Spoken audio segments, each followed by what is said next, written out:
In this video, I'm going to show you how to open incognito mode or private browsing in the Safari browser of your iPhone.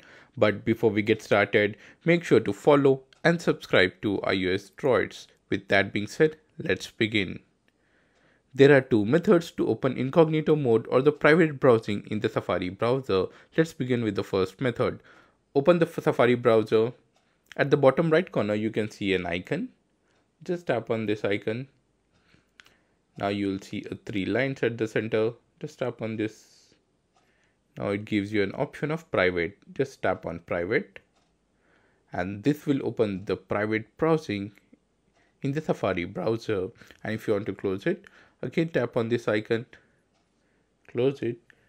And you can move back to the normal mode.